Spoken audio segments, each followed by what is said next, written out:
Hey, what is up, everyone? Killian and Flo here, bringing you the sixth Everything TERA podcast. Recently, we've had basically with the champion Skyring tournament, known as the Skyring Slam, going on this week. We're going to be talking a lot about that, as well as just what happened, what upsets came about, what compositions we saw, and really just everything about the PvP behind it. For those of you who don't know who I am, I'm Killian. I have a lot of TERA-related content on YouTube, whether it be gold guides, power leveling guides, or a couple other PvP things. You can check me out on youtube.com/Killian.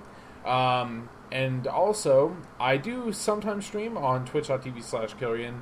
And, yeah. Then I got Flo with me. Hi, my name is Flo. I'm a competitive PvP slayer. I provide a lot of advice and a lot of kind of my own personal insight on how the champion Skyrim works, along with open world PvP, etc.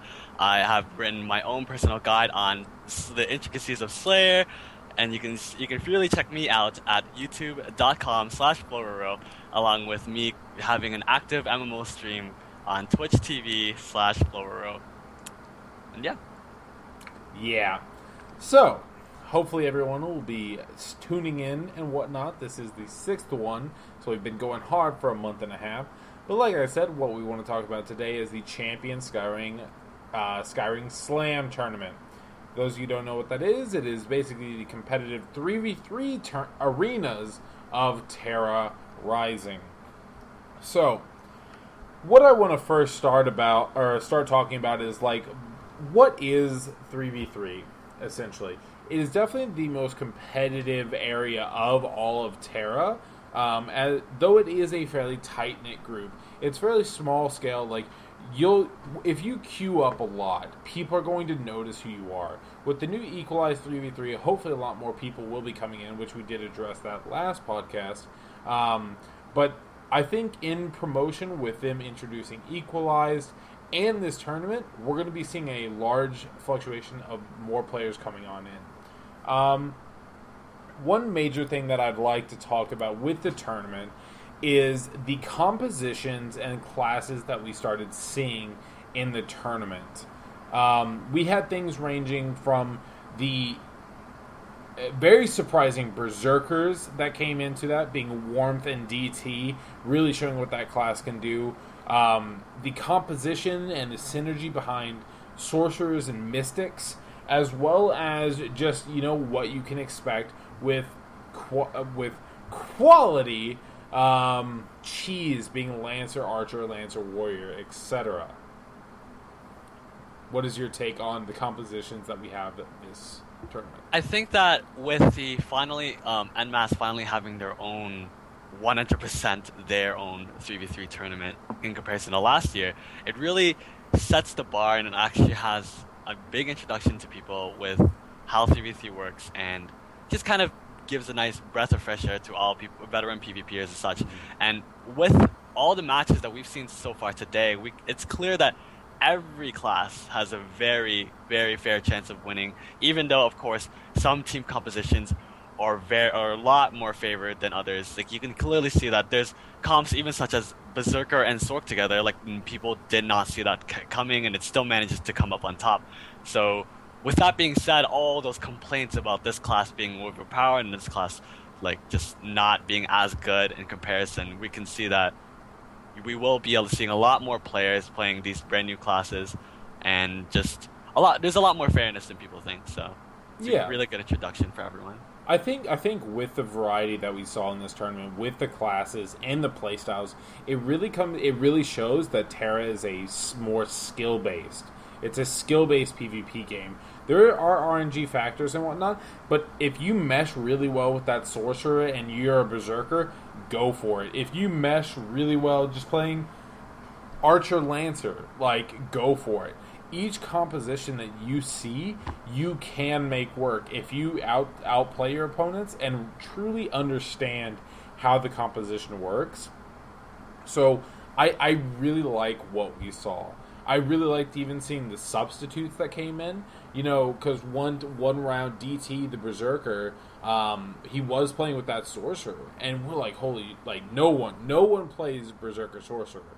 DT comes in and rolls that, and then next round that he was up, he swapped it in with an archer. It's pretty amazing. Yeah, most definitely. It's just kind of like, especially after today, like a tournament planned to be around 3 to 4 hours ended up being close to 6 hours, and just so much excitement going on, despite the fact that they did kind of purposely move the brackets around in order to kind of leave a lot of the excitement around the middle, which I kind of disagree with. But in the end, it still ended up being a very fantastic tournament for me to watch and commentate. My first time shoutcasting, of course. So you're saying EnMasse rigged the tournament? I'm saying that EnMasse might have shown their number one crowd favorite as the very first match of the tournament, and left what I was claiming as one of the biggest matches in the tournament to be right in the middle, to make sure that they have the prime viewership of everyone. That's interesting. All right. We got some inside information right there. So kind of going on more on the compositions that arose within these Champion Skyring tournament. One thing I really want to point out is how well the classes of sorcerers and mystics, or sorcerers and healers in general, mesh with each other, but specifically mystics. The amount of CC that we saw on multiple occasions, like I remember there was one team that I believe it was Archer Lancer versus Sorcerer Mystic Lancer, I believe. And basically what they did was, throughout the entire fight, this Sorcerer Mystic combo chain CC. Like, you just saw the opposing team's healer slept, just from, like, I believe sleep resets were involved, as well as just you can't escape a Mystic sleep. What do you think about that composition? Like, do you think that it was properly shown this tournament? In terms of having a sorcerer together with a mystic, if you were watching the matches where EnMasse subbed out one of the teams that weren't showing up, or that did not show up, and they subbed in Team Bug. Team Bug was one of the teams that clearly knew exactly about how Lantern Sword Mystic worked, and every time the Mystic would make a play, he would either hit his stun ball and land into sleep, or he would land his spear into the sleep. And every time that happened, the sorcerer would come in to shoot his sleep as soon as possible, and just really just always stacking that crowd control, always stacking these debuffs on top of their opposing healer, helping them get control. There's like matches where, with a Sork and a Mystic together, where the entire match you will see 2v3. Like, for example, the match Team Trap against Team Bug, right there, the entire match was Han, Mono, and Will having to deal with all three of the other opposing teams, because the priest was out of the fight the entire time. Like, every 30 seconds or so, he was gone for 15 of them. So it's just kind of... And while we were commentating on that earlier, I, specifying how to kind of break out of that and how to not get caught up in this 2v3, they were doing an excellent job still maintaining pressure without their healer following up on cleanses and whatnot. And that's where they had to be. I said, okay, they cannot be overly defensive, because they're just going to get snowballed on. Being 2v3, eventually you're going to get overcome. You can't be too offensive, because then you're just going to overextend and put yourself in a bad situation. And Trap ended up taking that win from Bug. And so it kind of showed the strengths of knowing exactly what they're playing against and how to play against it, which I think a lot of people can learn from. Let's see. So, as we expected as well with the tournament, we saw a lot of Lancer teams.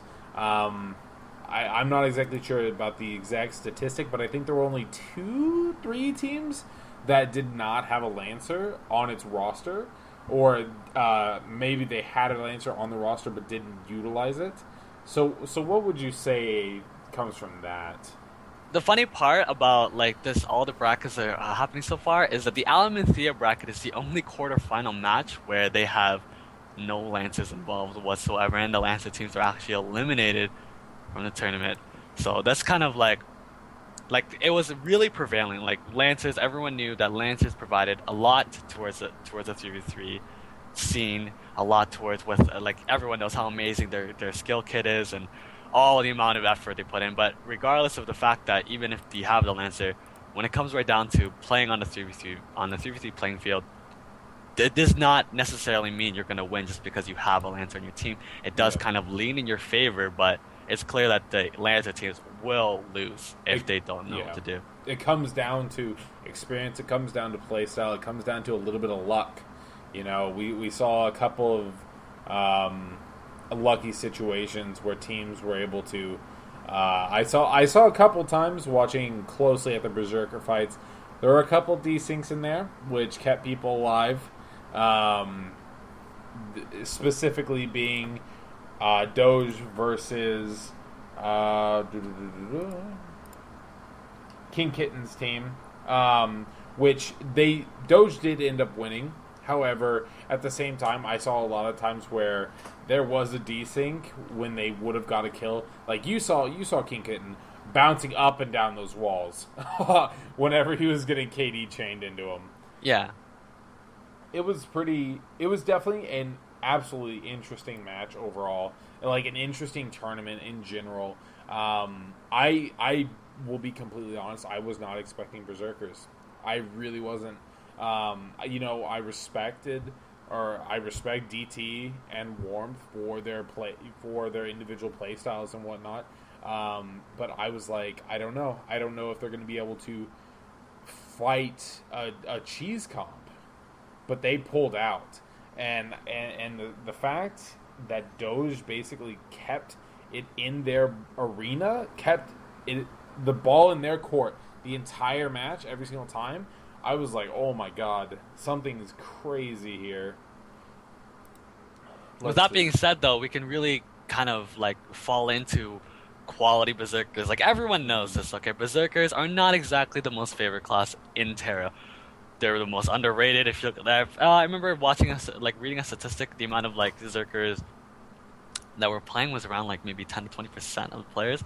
Maybe like that's even that it kind of sounds a little bit exaggerated to me. And in the 3v3 leaderboard, actually, you only see two or three Berserkers tops, and that is kind of like a lot of people are like, Berserkers must be a quote unquote shit class. There's no reason to play that class. And as you can see here, we've got my pick for the Dark Horse, David Thomas, Team Bro is just coming in here sweeping it hot. There's like all these massive players coming in, and Team Doge running their Lancer Berserker comp, really having a really good idea of what they plan to do. So, just with that being said, it's clear that a Berserker may be a very difficult class to play, but in the right hands, of course, through a lot of time and effort that you're investing in to play this class, you can definitely pull through and actually have a performance at a lot higher. And to be honest, a lot of people, including myself, have been kind of shitting our pants while watching Berserkers really taking the playing field. And I've been taking a couple pages, for my book as well, because the way I saw them follow up on a lot of stuff, it's definitely not revolutionary, but they did some things that I have not seen before, that I have not done before, and it'll definitely be interesting to see veteran Berserkers really adapting and evolving, and hopefully becoming a much more prominent class. And like you said, a lot of people have this perception of it's a shit class. If people put the time and effort in, much like every single class in TERA, you can be successful. Kind of on the counterpart of that, though, there were a couple of classes, or specifically Slayers, didn't perform quite to the degree that I thought that they would in this tournament. What is your take? Are you sad? Well, I mean, I'm a little depressed because I think that if I played in the tournament, I would have done a little bit better. But at the same time, it's like, okay. I mean, a lot of people were really expecting me to play. But at the same time, though, I did expect my pick for the #1 Slayer to do a lot better. And he was telling me that there was just a lot of times where, like, he wasn't be able to execute his combo, and and people were expecting that big Slayer burst, and as you can see, like that isn't always prominent. Like it takes a lot of time and a lot of preparation. The Slayer Archer Mystic team, actually, Jellybead, Duo, and Elia, aka Yu, Crits and Gigas, they've been practicing for a while knowing that their Lancer wasn't going to be in for the board. So they were practicing Slayer Archer over and over again. And I was saying this before, but Slayer Archer is actually a really good comp if you play it well. And they did have a really good idea of what play they wanted to make, but even then, it's only so far you can go as a Slayer. Yeah. And if you aren't strong with like the way you're performing and such, then it's really gonna make you lose games. And we even saw your quote unquote MLG comp for Slayers in there, Sorcerer Slayer, coming on in there, and it's like you said. I think it takes a lot of practice, but I don't think it only takes practice. It also takes like a synergy. Like you absolutely need a synergy with your Sorcerer and your healer even to really make that kind of work. But hopefully, in the future, whenever there are more Skyrim Slams, both you and me will be participating at some point, and hopefully be able to you'll be able to meet up the expectations of the great Slayers, and I won't meet the expectations of whatever people. DT is a god, basically. So each of us are hopefully eventually will be able to show what our classes can do. Or, well, I've already been outplayed, but whatever. Yeah. Oh, by the way, your camera froze. Oh, did it? Yeah. But there you go. That work? Yeah. You're back now. Welcome back. You see my gorgeous face? No. All right. So moving on from basically what the compositions and how they were played, and a couple of them, just overviewing a couple of the matches, I really want to talk about the upsets, because I know everyone who wasn't able to watch the tournament and whatnot are wondering about these upsets, wondering what exactly happened for them to lose. Hands down, starting off with a blast, 1% HP versus Debilitate, or whatever it's called, and Warup. So, 1% versus Debilitate. What do you think happened there? Alright, so here's my take on Debilitate Warup versus 1% HP. And one of the things to note out is that I actually personally built a lot of hype to make sure this match was really good. And, obviously because I was noting it before, both of these teams have members of my guild in it, and I'm just trying to put a lot of pressure on both of them to see how well they can really execute themselves in the eyes of a lot of people. And if you notice, in the very first match, you got to see Mayfair, Ruru, and Full-Res going up against Mori, Claritate, and Zillion. Mm-hmm. And in the very first round, they actually really took it out. They actually executed extremely well and extremely fast, taking that first round, which gave them that really good morale. Their very first match of the tournament, it's like, oh yes, they're doing really well. Or because of that confidence, they kind of went really, really over aggressive, and then you see Zillion in the background, second round, getting his double kick down, the stun trap, getting his entire stun lock, like Rain of Arrows combo on top of Full-Res, and Sumor just kind of swoops by, and then he stacks the stun on top, and Full-Res is gone. Boom, second round, completely upsetting, like right there. A lot of people did not expect that to happen, which made the third round like just so much more tight, and it was a clash. It was like battle of the best fucking like we saw like Lancer fighting Lancer like at one point. Like, brawling it out like get off my territory. And, you know what I'm saying? Yeah. It was definitely, like you said, I think the first win that they came in, Ruru and Mayfair, basically immediately walk in there and apply that kind of pressure that they wanted to on Claritate, and just ended up sweeping it. They just had that pressure, they had everything going for them, and once you get that ball or that snowball rolling down that hill, it's gonna keep snowballing, growing bigger and bigger to the point where you do land that kill, especially with the Lancer Warrior combo. But I think, like you said, I think they definitely did get a little bit overconfident there, and basically were like, oh, Exilian didn't do anything last match, right? He didn't do anything, right? Going to the second match, they're just, trying to do their usual cleave on Claritate. All of a sudden, Full Res is having to go over there and, get a cleanse off. Exilian turn around, globaled. And it definitely, that puts it in the mind, we're not here to lose. We're here to fight. And it definitely showed in the third match. At first, Mayfair and Ruru were definitely still going for Claritate. It was still a lot of emphasis on that, but it was definitely, with the timer being increased up to an hour, so you can't really tie a match. They were just slaving away at trying to get Claritate, which just didn't work for them. So what did they do? There was a lot of stalemate. A lot of people were realizing Ruru on the warrior getting on the priest and the lancer kind of centering himself and just having the mystic crowd putting his crown control on the lancer.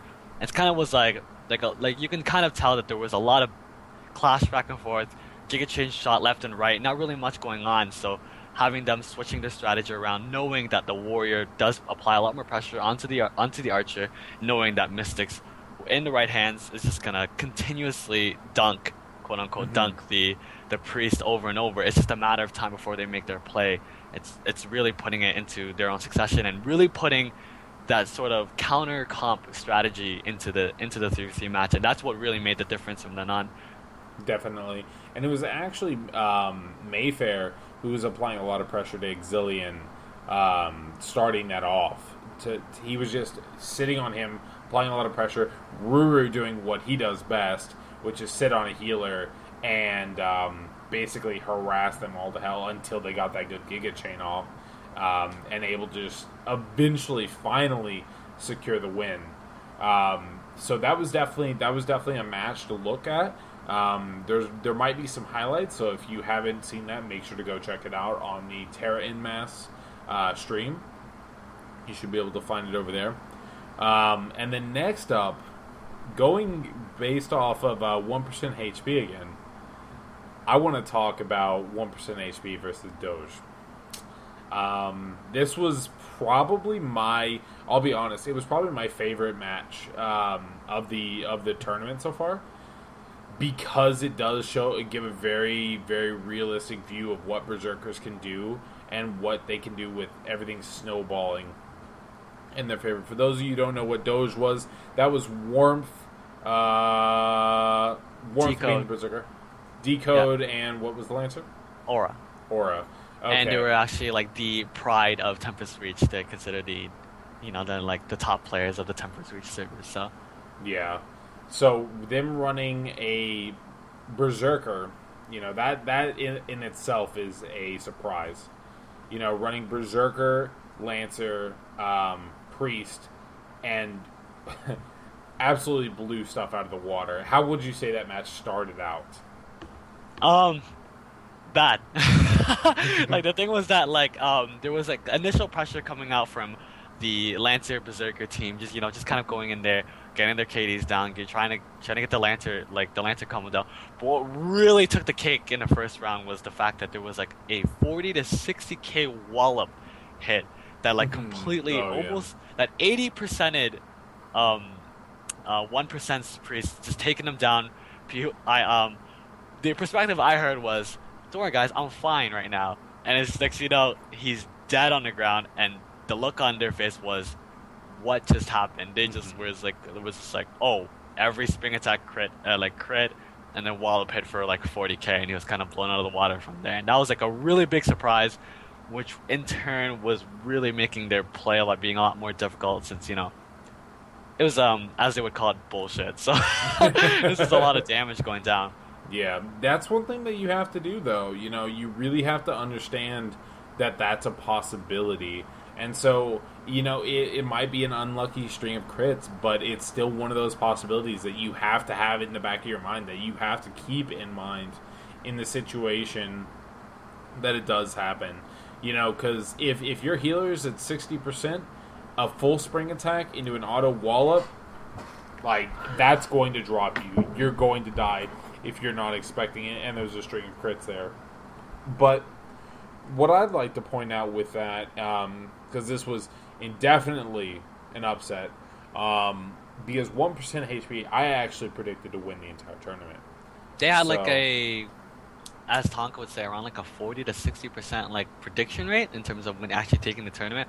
Also, was one of my predictions for the top picks to be there, you know, in the semifinals and actually having a chance at the #1 spot in this tournament, which in turn was like, you know, people were expecting. No, like as I was saying prior to the match starting, I was just like, this is going to be the tournament between either one team just dealing an immense amount of pressure, or Berserker coming out on top with a magic crit out of nowhere, just coming in here and just nuking someone out of the water. So, but they did both. Exactly, they actually did both. The entire game, I saw Princess Kitten KD'd 50% health, 20% health, 1% HP.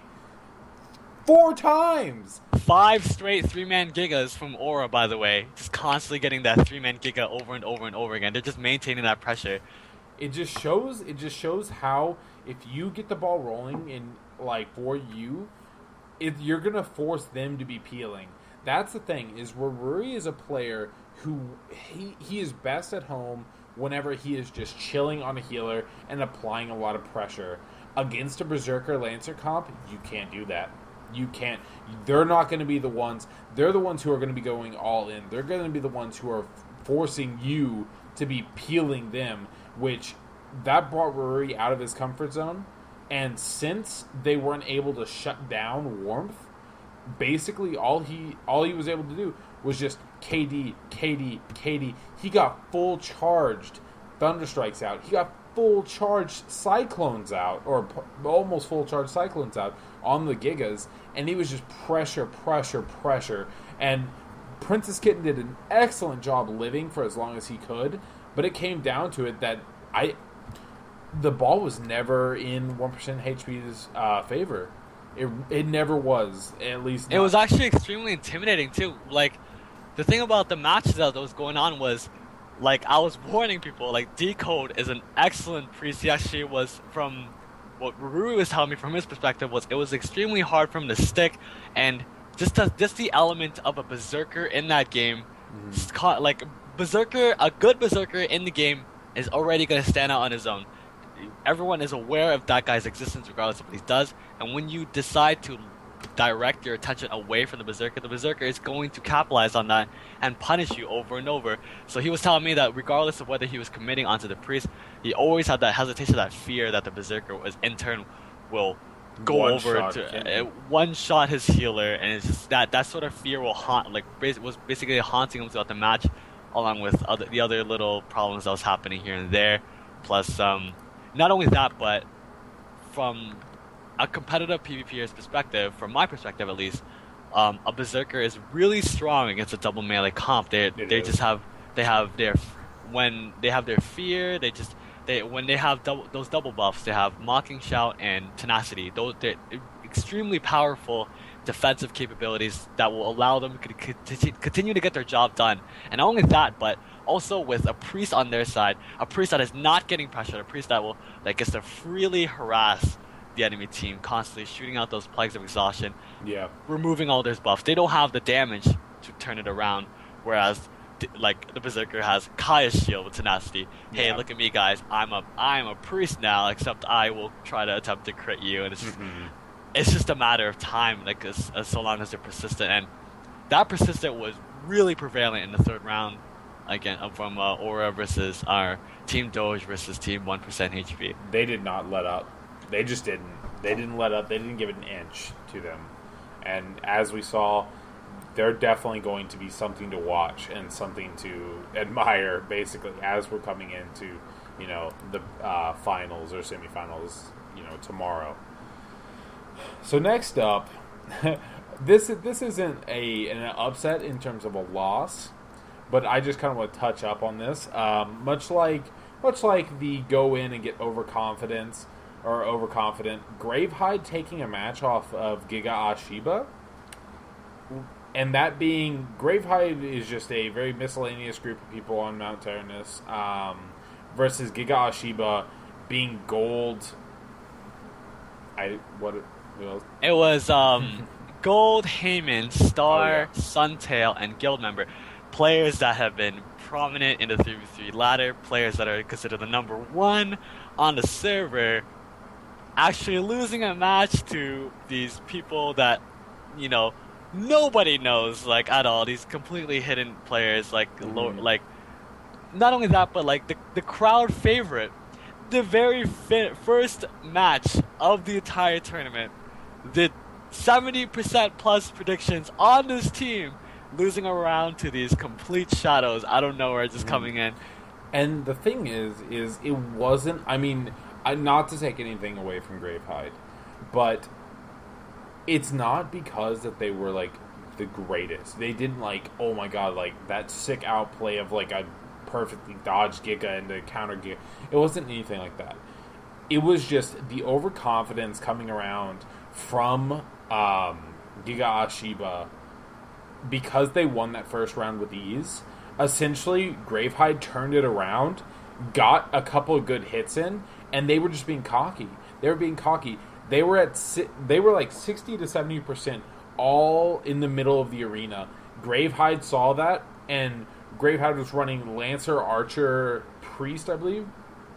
And the moment that they were just being cocky, not paying attention to their positioning and whatnot, got a full Giga and got the classic cheese Archer combo in and took a round off them. And then on that note, Gold on his stream was saying, "Oh, now I'm gonna play serious." In a single, now I was just chilling. Let me actually play for real. In a single elimination match, that's extremely hard to believe. Exactly. You don't do that. It's do or die. You know what I mean? And it's definitely not something that you want to say. You should always give appropriate respect to your opponents because you don't know what they can pull out. Like, what Tonka said, whenever they actually landed that victory on them, he was like, the gods have been scratched. They're not invincible. And I love that. I absolutely love that saying. So it just really brings into consideration that all these upsets that have been happening, I feel a lot of them come in going, oh, it's that team. We can easily do that. And even against Persian Bull's team, he's an... I won't be rude. But basically, even like Persian's Bull team, they went in with Archer Sorcerer. The first match that they went up against. And it's kind of cocky. It really is. And I could definitely see just upsets happening due to this overcockiness of a lot of the veteran teams. And we'll definitely, I think coming tomorrow after everyone saw what kind of upsets were happening and what kind of things were going on today, we're going to be seeing tomorrow a lot more respect coming in.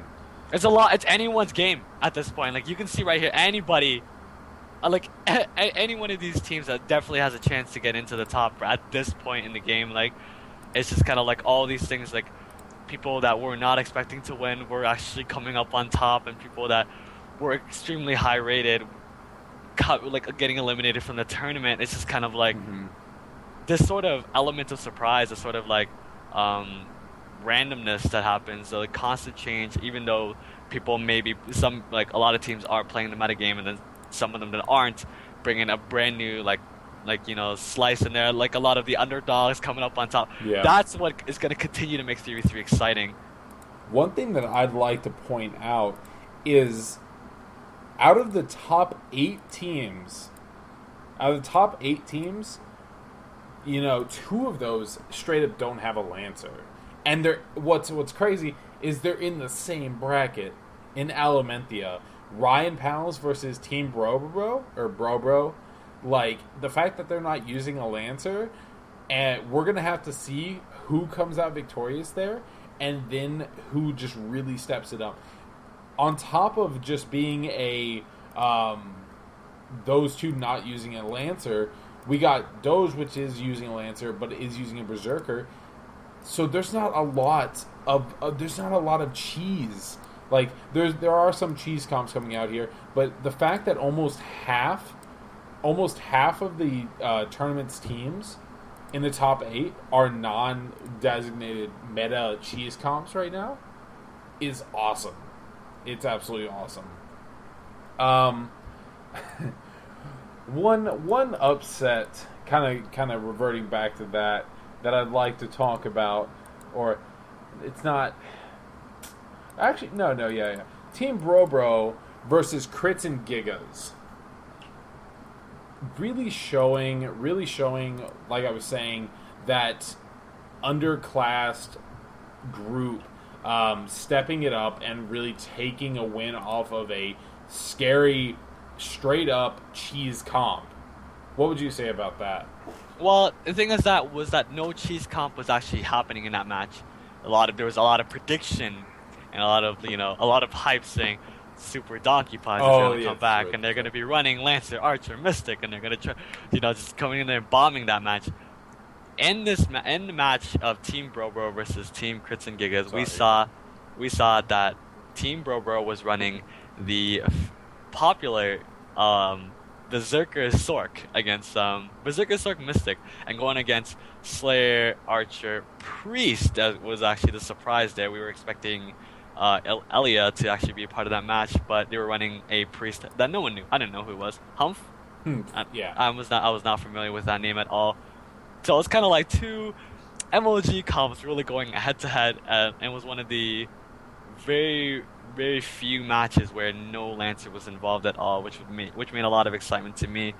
And it was an upset in the sense where, everyone is aware that it was kind of two dark horses really going up against each other. We have Jellyby, who, in my eyes, this guy's got like aimbot. He shoots everywhere. He's got like a ridiculous aim. And then we've got David Tom, this kind of rampaging like dark horse coming in from the side, just him running him with Sork, which I still think to this day is a very awkward looking comp, but then when you can see it getting executed, it's just kind of a lot of bombing over and over, and it's just, like insane damage. Two burst classes really coming in together and really getting just the same way as Slayer Archer, just the whole classic backstab, rain of arrows, double stun combo, just like lots of bursts going left and right. So it was really sporadic for me, and I really enjoyed watching that match. Definitely. And then following that up, touching still more on Team Bro against Chaos Dunk. Chaos Dunk was running with the Lancer. However, Slayer Lancer running Mudkip, Thankris, and then Kim Jong Lucky on Priest versus Team Bro. I can't recall exactly how the match went, but from what I recall, Thankris and them, Chaos Dunk, did not apply that much pressure to a Berserker Archer comp that I felt that they should have been doing. So, what do you think happened there? From what I've noticed, one, the original intention was to be running a Mystic. There was a lot of complications and such. And unfortunately, they had to continue running with their Priest. Secondly, there was just not enough damage happening. They were trying to make their plays, and they were just getting punished over and over. Whether they got onto the Archer, the Berserker was, creeping in the back, playing a Predator, and just coming in there getting a crit. If they went onto the Berserker, then the Archer would just drop their bombs on top from far away, 18 meters, 15 meters. Like, Berserker and an Archer are both classes that have extremely powerful, appealing kits. They both are really, really good bursters. And they were running with a Mystic, so crits were bound to happen regardless of what was going to happen.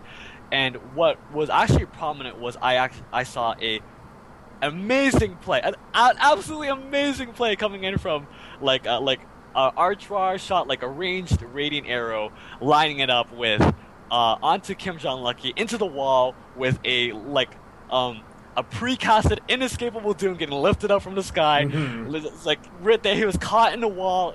He retaliated. He self-healed himself, but he knew he was done. Like, he had no retaliate. They all have all their KD chains. just thunder strikes coming in, explosive chops coming on top, just all this damage coming in. He's just dead immediately. Like there was just so much burst with the crit aura coming in, and it was just like, man, that comp, like I was just saying it over and over. If Lancers ever existed, Zerker Archer, one of the top comps to play for sure, without a doubt. Do you recall if Chaos Dunk went or Team Brobro went 2-0 against them? They actually did go 2-0 against them, I believe. I'm trying to recall which Berserker got sniped in the back or the Lancer. So I believe that was Worm's team. No. The Archer that got sniped from the back was Pintail. Oh, okay, yeah. Pintail against Team Trap. So it's three-way Earth versus Trap. Yeah. For that situation, guys, just to kind of touch up on it, basically, there was a lot of pressure going out and whatnot, and what ended up happening is Pintail, essentially he was trying to set up some damage on the Lancer on the opposing team, just KDing him, and then all of a sudden, as he was doing this KD chain, the Archer in the back was able to snipe him down to 20%, and then the Lancer, now that he's not in a retail, since the Berserker is focusing on blocking, actually turned that around and got a full Giga, and they just crushed it. Sorry, that was just kind of something that popped up in my brain. Let's see. And lastly, the biggest upset of the day was Team Freedom versus La Gente Fuerte. Team Freedom let us down. For those of you who don't know what Team Freedom is, that was Cannoneer, Akash. Let's see. See, I'm so bad with names. Essentially, it was Team TERA Today. Everyone knows TERA Today for your best source of TERA-related content, whether it be guides, media section, they're working on the database, as well as a host and helpful information from like K-TERA and whatnot. So they had their team in this tournament being Team Freedom, and somehow they get paired against the only team with a non-English name. And they got crushed, man. I don't know what happened. It was just painful. The Berserker on because they were running the same comp as Doge. They were running Priest Berserker. No, they were running Mystic actually. Okay. It was Lancer, Zerker, Mystic. Okay, so Lancer, Zerker, Mystic. Basically, the amount of pressure that they were putting out was fairly lackluster. I feel that the Berserker was trying to Cyclone too much. But, I expected Freedom to win, man. I expected Freedom to win. What happened there? I had a lot of bets on that too. Okay, so one of the reasons why that match was actually highlighted on the mainstream was Talk went up to me and he told me, he was like, listen, Flo, as much as, all of us like to watch the high tier like PvP matches, we really want to welcome this out to the lower tier teams. Who do you think we should point it out? I'm like, hey, I'm kind of fans of, the TERA Today guys. They really helped me out. We should have those guys on television. Why not? Like, have their match going up. So, in turn, I did pressure them because I'm that sort of person. I pressure a lot of my friends. And because of that, they actually were running... In that match, they were running with gear they weren't familiar with. There was, Kennedy had told me he had a lot of mana cost. He wasn't used to running with a VM2 weapon. He's like, what is this wand? I have no idea what's going on. There was just so much aggression over from the team Yante Puerte. I can't even pronounce it. I just kept saying Team Mexico. And in turn, they just kept having that aggression going down. It was like a warrior archer priest versus Lancer, Zerker, Mystic. There's just so much. They were just trying their best to just burst, backstab combo, rain of arrows over and over and over. The Berserker wasn't able to get anything done. The Lancer was afraid, and the Mystic's just busy, not having enough mana at all. Not really providing much of the match because he has to heal the entire time. And in turn, it was kind of wavelengths were kind of everywhere. Not enough synergy from what I saw, and there was a lot of, I felt a lot of hesitation. There wasn't any damage output, which was kind of disappointing. The issue there. Yeah. All jokes aside, guys, it has been an absolutely excellent day. So I want to end this though on our predictions for tomorrow for each bracket. Let's start off with Kayator. Kaseki versus Doge. Who do you think is going to take this one? I am really fascinated with the way Doge has performed in this tournament. They actually really surprised me, and I think that they can definitely maintain that same thing. The difference being in this match is they're going to be up against a Lancer Sork Priest. Lancer Sork Priest, I believe. Yeah, Pet Me. So in turn, they have to deal with a sorcerer's utility instead. But I still think they're going to come up on top, seeing as how Aura was really like the match prior to that. Like it was the biggest Lancer circle jerk ever. I've never seen Lancers just blocking Giga Chains back and forth, really pulling in the leashes, really like constant chains being landed. I think that Aura is going to outperform the Lancer in the opposing team this time. I can definitely see a lot of damage going down. We can't forget Kaseki though, because they do know how to apply a bit of pressure. I think that since they are running the Sorcerer Lancer, they're going to be a little bit more on the offensive side rather than trying to keep them being put on the defensive side, much like 1% of HP was. But Doge definitely showed that they know how to deal with that kind of pressure going on and really push it back to them. So I am going to say my vote's going to go to Doge as well. Moving on to Elementia. Team Brobro versus Ryan Pals. This will be definitely an interesting one, seeing as how it's going to be DT with Blood Blight, but then we don't know. He can run with an Archer, he can run with the Warrior, he can run with the Sorcerer. DT is a jack of all trades when it comes to his partners, and we're going to have to see what he pulls out.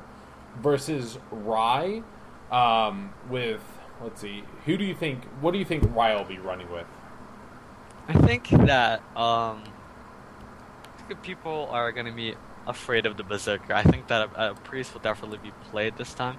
I also think that it really comes down to whether he's going to be running with an Archer or he's going to be running with a Lancer, and seeing as how it's for sure that, you know, DT's Team Bro isn't going to be running a Lancer. I could see that happening, you know, like having that class coming in out of nowhere to try to put that pressure down.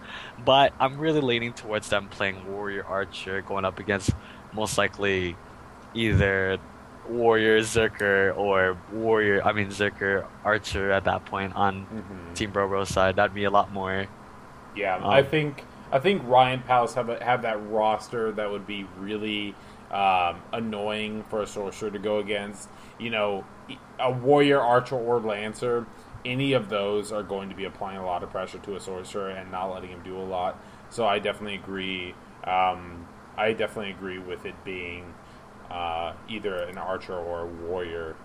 But you know, we don't know how well DT plays with a Warrior, so we'll have to see if he does pull that out. So what is your prediction? In terms of what? Who's going to win? Brobo versus Ryan Pals. Oh, Bro. I think Bro for sure. I will continue to put my bets on the Dark Horse coming in here, swooping in and hunting people down with this red buff up, like just cleaving people over and over again. I really hope Ryan Pounds give a really good fight, but I think Team Brobro is definitely going to be pulling ahead. DT is a scary Berserker and just shows what he can do with that class. So I'm going to definitely say Team Brobro. So what we're going to be seeing there is it'll if our predictions are correct, Doge versus Team Brobro. That'll be a match. Zerker's actually going off. Exactly. I think DT will pull ahead in that situation, though. I really do. I think Warmth and them have excellent synergy. They know their comp through and through, but I think DT will pull out some amazing stops and just outshine them if that gets to that point. And so let's move on to Velika. So Velika is another intense matchup. This easily rivals Debilitate Wall versus 1% HP. Cheese and Mountain Dew versus Giga Ashiba. Giga Ashiba being Star Gold, Haimon, Suntail, and Guild member. every single one of those names it's known to be some of the best players in arguably the game. You know what I mean? And so for them to be going up against Suzumiya, aka the Wild Man Warrior, Envied, Muscle Lollies, Mochi Ball, or Manetti. I don't think Manetti will be showing up, but his name deserves to be mentioned. But so Suz and Muscle Lollies, most likely, with, what do you think, Mochi Ball or Envied? Probably Envied. I can definitely see it being there. So that very defensive Warrior Priest Lancer comp, except Suzumiya is definitely probably known for being the most offensive warrior in the entire bracket. You leave him alone on a target, he's going to kill it. Ruru, he does all the staggers. He keeps that healer just under lock. Suzumiya, he does those staggers and then kills your healer. So I think it's going to be an epic match. What do you think? What do you think is this fight is going to come down to? Honestly, this is going to be the match to watch. It's going to be the great, it's going to be a really great mid quarters match. You know what I'm saying? Like, this is going to be the match everyone's really going to be looking forward to watching, and it's going to really come down to most likely Giga Ashiba running a counter comp against this specifically. They know they're going to be running the Lancer, the Sork, the Mystic. They really want to put that utility in, really punish the enemy priest over and over again, keeping out of the fight, making it 2v3. And in turn, it's going to, we're going to see Gold, screaming out those Korean words as he starts chasing after Suz the entire time. And Heyman really playing the mid guy, making plays left and right. And so I definitely see Cheese and Mountain Dew at a disadvantage, but I'm biased, and I really think that Suz is intimidating enough to really, just overturn the game. And I can see, there's absolutely so much pressure going on against Star that, maybe they won't be able to recover from it, and then they're just kind of screwed in a sense. I'm a huge fan of Suz and whatnot, but I'm going to have to disagree. I'm just going to have to disagree because I think Giga Ashiba here, they're going to be running, Mystic Lancer Sorcerer or something along those lines. That extreme utility that's going to be going on with against a very heavy melee cleavy comp. I think that all it's going to take for them is just one good Giga against them, and it's just going to shut them down. It's just going to shut them down.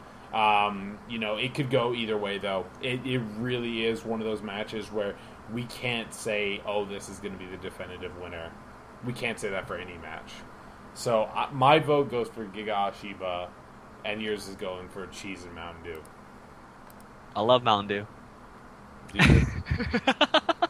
I liked it in high school. I don't know. And then lastly, the Pora and Elinu is going to be Trap versus From Behind. This bracket as a whole was pretty... I don't want to say lackluster, but I think it was the best representation of the lesser known and the mid-tier sort of players, not necessarily the ones that are going to provide us the top-notch high-level play, but a really good guess of the levels of PvP, the ones that are slowly growing, and the ones that we will definitely see in those top-notch matches and such in the future, indefinitely. Yeah. I think one thing to note before we go through the prediction: Bug versus Trap. Bug being a replacement team coming into the tournament was actually a very fun match to watch. It was a very fun match to watch. Trap did end up pulling ahead.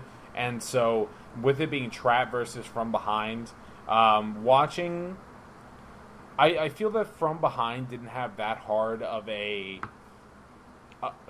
fight, I guess, in their two seeds that they had to fight against. So Trap versus From Behind, my vote's going to go for Trap, running the Archer Lancer Priest combo, absolutely just dominating it basically. And then From Behind only running, I believe they ran Slayer Lancer. They ran Lancer, Archer, Priest within Did both they? of their Okay. matches. Yeah. So it's going to be a mirror match in between the two, and it'll be interesting. And that'll definitely be the kind of mid-tier champion. All right, guys. That's going to be it for the 6th Everything Terra podcast. This one is actually pretty long. I wasn't expecting us to rant for this long, but hopefully you all enjoyed it. Make sure to check out both me and Flo's Twitter, at Kilrian and at FloRow. Make sure to follow Flo on Twitch. You don't got to follow me. I don't stream nearly as much anymore. Make sure to check out my YouTube, though, at youtube.com/Kilrian. And, yeah. Don't forget my YouTube. Oh, youtube.com/FloRow. Whatever. So, youtube.com/FloRow. He has a bunch of PvP-related stuff, so if you want to see some awesome little clips, and you know what? What is Mudkips? What is Mudkips? Come on, people want to know Mudkips. Mudkips, it's kind of hard to pronounce. Let me get that up real quick. Because Mudkip has some quality shit, guys. Go check out his YouTube channel because he does a bunch of the like mini montages of like knockdowns and kills and stuff like that. It's pretty funny. It's like youtube.com/diehctaz. You know, I can drop down the link over and he'll drop down the link down below. I'll post in the comments down below. For those of you who want to post your post your questions and whatnot and topics that you want us to talk about on the Everything Terra podcast, make sure to go to Twitter and submit your questions with the hashtag EverythingTerra. This is a weekly thing, guys. We'll catch you next Saturday. Hopefully you enjoyed it. Make sure to click that like button, comment down below, subscribe, yada yada. And yeah, thanks for watching, guys. All right, see you guys later.